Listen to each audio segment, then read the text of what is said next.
Righto, well, to get the evening started, this is from Kylie Rogers to you both. Fuck. Put the microphone down, here we go. It's the cheapest I could find, by the way, so they've got a pretty big budget at AGB. There you are. No worries, just a bit. Can I ask who sponsored the tequila? Well, it actually came out of my pocket. That's how tight the budget is. Where's the salt? No wonder I chose the cheapest. Where's the Savo? Where's the salt lemon? Righto. Are we serious? Cheers, I'm serious. Kylie, you suck. Yeah, cheers. Cheers, everyone. Cheers.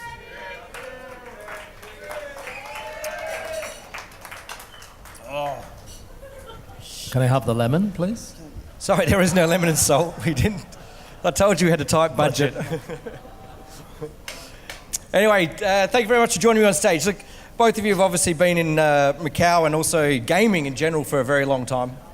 I really want to know, as founding seeds, there's obviously some people on this tree behind us here Founding that mean a seeds. bit. Yeah, founding seeds. I thought it was the old and the young, and the young here and the old there. Oh, no, we've got older to come. Oh, okay. Yeah. Sorry. We're going to put them first in case... Starting strong this evening. We're going to put them first in case they fell asleep, but apparently they've told me they're not going to, so... Yeah, I see some oxygen bottles arriving at the back of the stage. So.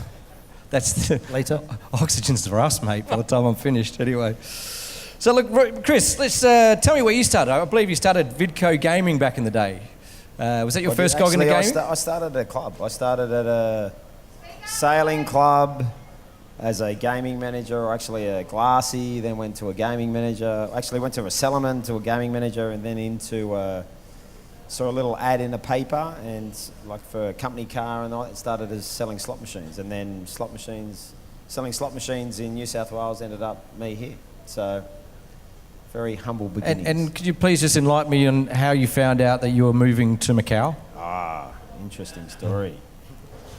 Well, actually, it's actually a very good story, because my CEO announced to the industry basically that Kylie and I, before we were married, were moving to Macau without actually negotiating my contract. So it was the best contract I've ever negotiated in my life. So what figure did you ask for, just out of curiosity? It was a big figure, and so it was really good. Kylie went. I didn't realise at the time when he announced it. Kylie bolted up to the room crying but it worked out all right, sort of, because I think we moved here, and then Kylie's mother came up and saw us, and Kylie and I got married, went on a honeymoon, moved to Macau.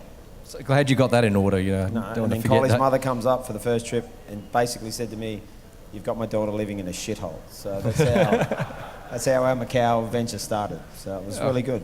Well, it's my shithole now, so anyway. Pete, you were born in the UK and you arrived in Australia by boat. How old are you? I did, yes. So How old are you, Pete? How old are you? I'm almost 27 at the moment, in dog years, okay? Fair enough. I mean, but yes, I did arrive in Australia by boat. And did you have the choice, or...? Yes, they did sort of, I think the chains had been removed at that stage. Okay, all right. And you had freedom to move around once you sort of landed. But yes, I was on the a little place, unknown ship to most Australians, called the, what's it called? The Fair Starter Fun Ship, I think they called it. Some people out there seem to have known the Fun Ship. I know certainly a few people on this table know the Fun Ship. I'm not from gaming, so you have to elaborate. What is the Fun Ship? Well, apparently it was a cruise lines. I worked in the cruise lines in the US for a company called Sitmar Cruises, amongst other cruises, and they were quite a high brand in them days.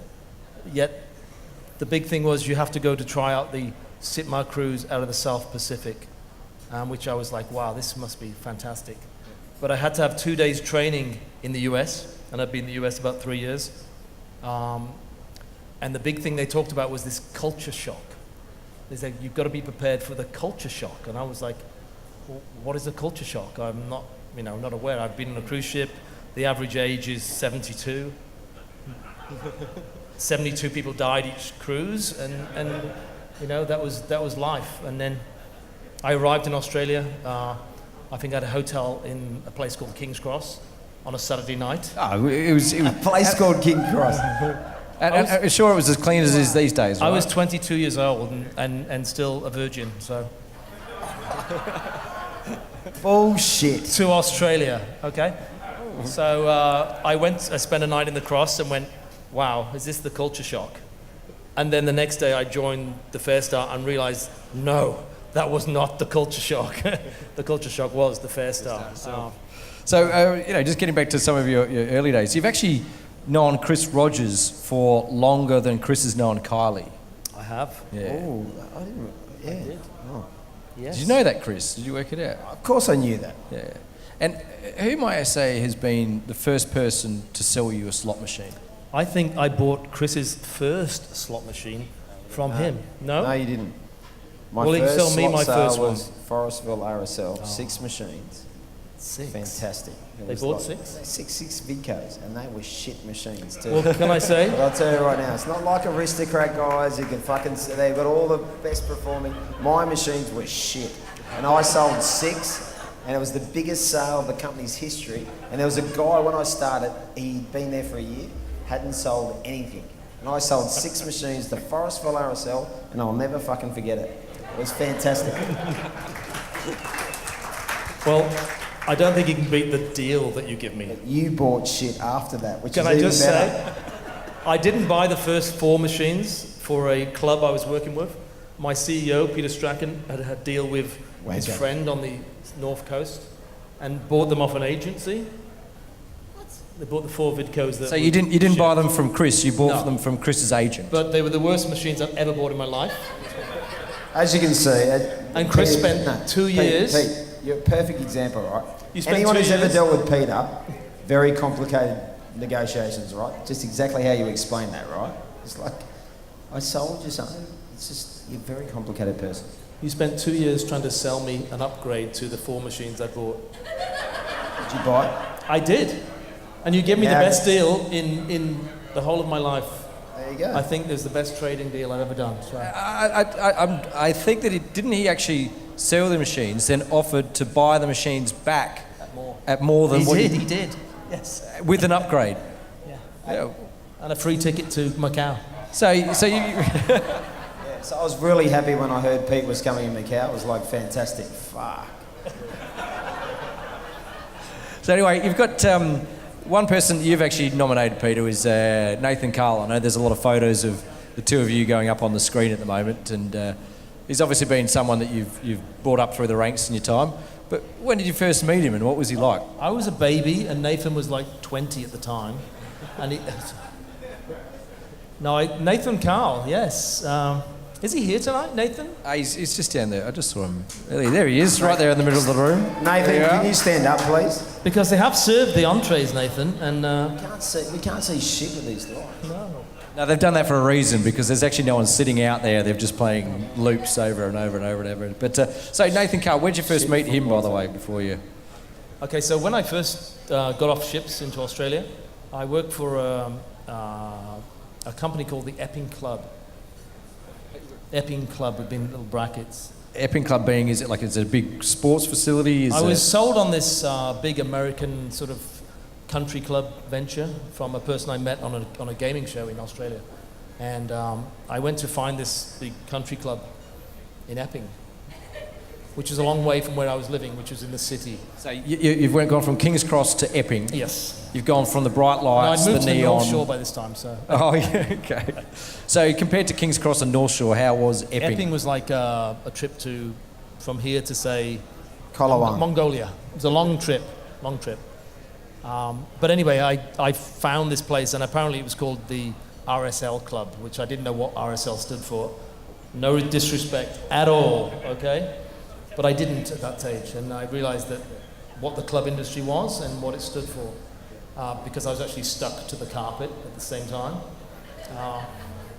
And consequently, they did find out that they were building a big country club, which got shrunk down to a small sort of city club, but it was a nice venue, and they were marketed as a 5-star club. And what we did, we went out one day and we needed to staff this club with good employees. So we did what we do in Macau when you do a startup, is you do a recruitment day. They just hand out flyers, sit there at the desk, wait for all the punters to rock up, hope for the best. All the uni students rocked up. Yeah. 300, 400,000. And Snake, one of them? I believe Snake was one of those. Snake. Young guys at the back of the crowd that we sort of discussed. He goes for Parramatta. It's like very sad. A lot of the girls in HR were ticking him very highly. Really? Yeah. Really? Apparently he was a footballer of some... He can play footy pretty good. Can? Yeah, he's not a bad... He's So, actually not a bad so basically athlete. a bit wet behind the ears, guy rocks up. Apparently a good physique in them days. Pretty well built in them days. I think he might have... You know, And your first impression of him? smart ass was what came to my chance. I went, the smart ass at the back, and they're like, yeah. You know, I said, actually, I like his attitude. It's cheeky. And Cheeky. he could... Cheeky. He's not old enough to work in the gaming. He was 17. Were you 17? So we said, let's put him behind the bar, pick up glasses, and see if he lasts the weekend, and then we'll go from there. And that was the advice I give to HR. And he lasted. He obviously followed you up to Macau, and he's now one of your nominees for the Asian Gaming Genealogy Tree. Yes, he is. Unfortunately, I think he's the only person that still talks to me. So. Anyway, look, I'd like to wrap it up here, guys. I'd like to thank you very much for your time, and congratulations on being a founding seed. You're a founding seed. A founding seed. I've never been a founding seed in my life, but I found a few seeds. Yeah. So far, I'm enjoying it. It's been good. It's a long night of founding seeds to go, mate. Kylie, look out. I'm a founding seed. I'd like to thank Kylie, Janice, and Lewis for Getting everything together. I'd like to thank everyone as well. Fantastic job. As a founding Janice, seed member, I'd like to thank everyone as well. Member. Yeah, exactly. right. Exactly what Peter said. Enough seeds before we get the tequila back out. But Thanks very much, guys. And Thanks. ladies and gentlemen, Peter Johns and Chris Rogers. Cheers.